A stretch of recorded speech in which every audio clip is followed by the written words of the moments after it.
Today on Sports Central, we'll be going over our next schedule preview this offseason, and it will be over the Washington Huskies. And this was a team that went 8-5 in the 2019 season, and overall it was a good season for Washington. But how will they do in 2020 is what we're going over here today. We're going to be going over a few players that this team will be losing, who they're going to be returning, and also going over their schedule for the first time this offseason.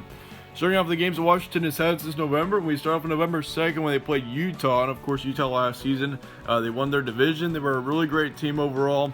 Ended up being a loss there 28-33, but Washington definitely stuck around in that one. So certainly, it wasn't all that terrible of a game.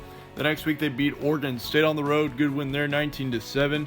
However, they had a really bad loss against Colorado and Boulder on the 23rd. That certainly should have been a win there for Washington. Of course, Colorado last season really was not all that great. So certainly for Washington, they should have got a win there. But yeah, sometimes there are games like that. They lost 14-20 there.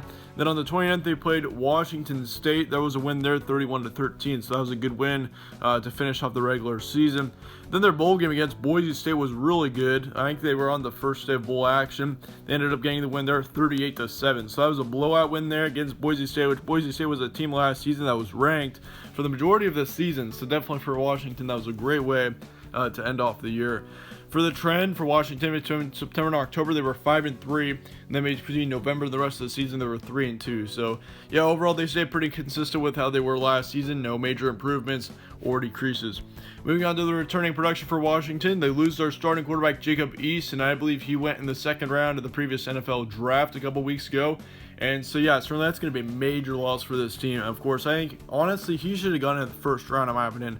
I mean, his stats definitely show it. He had over 3,100 yards of offense with 23 touchdowns and 8 interceptions last season. So his touchdown interception ratio was really good. Well, I wouldn't say really good, but it was definitely good. But his yardage too, over 3,000 yards. So I certainly think he should have gone in the first round. I mean, he's that talented of a quarterback, and because they're losing him, that's going to make things a little bit tougher for this offense next season.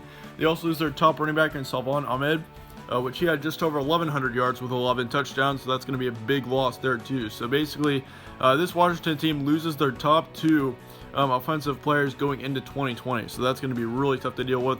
They do return their second and third running backs, Richard Newton and Sean McGrew, which Sean McGrew had just over 380 yards with Richard Newton also having just over 500. So yeah, of course, returning those two running backs will be huge for this offense, no doubt on that. They do lose their top tight end / receiver, Hunter Bryant. He actually led this team in the receiving yards last season.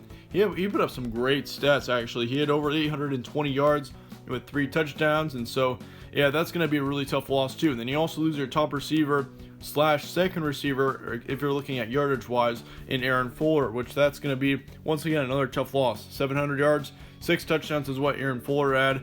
And their top receiver that they're returning is going to be their second wide receiver, Terrell Bynum, which he had just right around 400 yards last season. So yeah, certainly this offense has taken a lot of losses, taken a lot of hits. So that's going to be a point of concern for me going into 2020 for Washington. They also lose 2 offensive linemen, if that wasn't enough. They also lose 1 on the defensive line, 1 linebacker, as well as 1 in the secondary. So their defense is looking pretty good. They only lose 3 on the defense, 3 starters on the defense. And so for Washington, I'd have to say, going into 2020, I mean, they still got a ton of talent. This defense certainly can improve.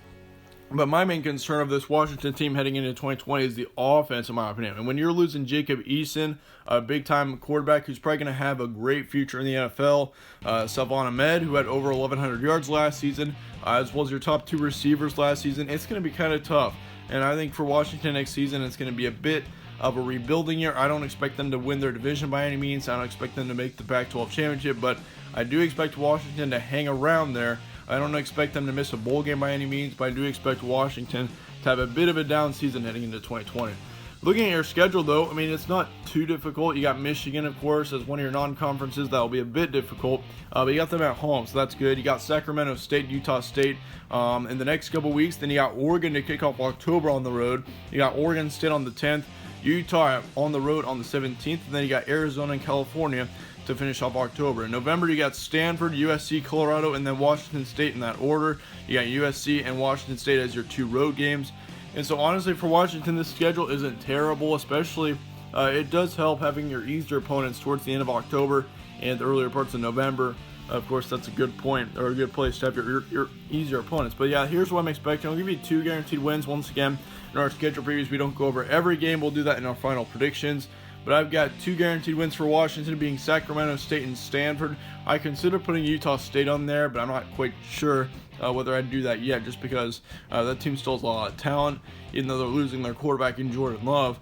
But yeah, certainly for Washington, 6-6, 8-4 is going to be a record estimation. I think that they make a bowl game no matter what. I do not expect this Washington team to drop to the point where they won't make a bowl game. They still have a ton of talent coming in for 2020, especially on the defense. And so, yeah, for Washington, I don't expect them to miss a bowl game by any means, but I do expect them to not be as good as they were last season. I don't expect them to get 9 or 10 wins. I do expect them to hang once again right around 6 to 8. So more of a mediocre season coming up ahead for Washington, but honestly, after this season, this team certainly could be right back to where they have been over the past couple of years, because they're going to be returning a lot. But unless that about wraps up our schedule preview on Washington, let me know your thoughts in the comments below on this team. Let me know whether you disagree with anything or whether you agree with something. Be sure to let me know in the comments below. I'll try to get back to as many of you guys as possible.